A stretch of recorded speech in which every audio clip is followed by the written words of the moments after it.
খাগড়াছড়ির পানছড়ি সড়ক থেকে গেল বুধবার অপহৃত চবির ৫ শিক্ষার্থীর মুক্তির দাবিতে বিক্ষোভ হয়েছে। সকালে খাগড়াছড়ি সদরের মহাজনপাড়া এলাকা থেকে শিক্ষার্থীরা বিক্ষোভ মিছিল বের করে শাপলা চত্বর প্রদক্ষিণ করে বিক্ষোভ মিছিল আদালত এলাকায় গিয়ে শেষ হয়। পরে সেখানে বিক্ষোভ সমাবেশ অনুষ্ঠিত হয়।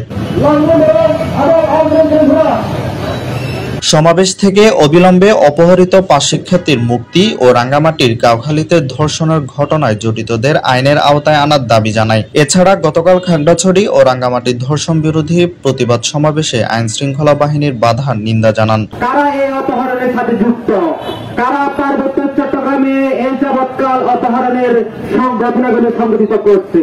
আমরা যদি মূল্যায়ন করি যে 2001 সালে 3 বিশ্ব অপহরণ এবং 2013 সালে 5 টেলিকম কর্মচারীকে যে অপহরণ যে ঘটনাগুলো সব কিন্তু পার্বত্য চট্টগ্রাম চুক্তি বিরোধী ইউনাইটেড পিপল ডেমোক্রেটিক জড়িত। এবং এবার আমরা শুনতে পাচ্ছি যে গত 16 তারিখ যে আমাদের 5 শিক্ষার্থী যে অপহরিত হয়েছে এই ঘটনার সাথে অপহরণের সাথে ইউপিডিএফ জড়িত। আজকের এই বিক্ষোভ মিছিল এবং সমাবেশ থেকে বলে দিতে চাই, আমাদের যে 5 শিক্ষার্থী যে অপহরিত হয়েছে তাদেরকে আজকে 5 দিনের পরে যে মুক্তি দেননি তার দ্রুত মুক্তি দিতে হবে। যদি দ্রুত মুক্তি না দেন তাহলে পার্বত্য চট্টগ্রাম সহ সারা দেশে যে আদিবাসী জনতা ছাত্র জনতা উপযুক্ত জবাব দিতে প্রস্তুত থাকবে। সমাবেশে খাগড়াছড়ি সরকারি কলেজের শিক্ষার্থী তুষন চাকমা, সুমতি চাকমা সহ সংহতি প্রকাশ করে টিএসএফ, বিএমএসসি ও পিসিপির নেতৃত্ববৃন্দ বক্তব্য রাখেন।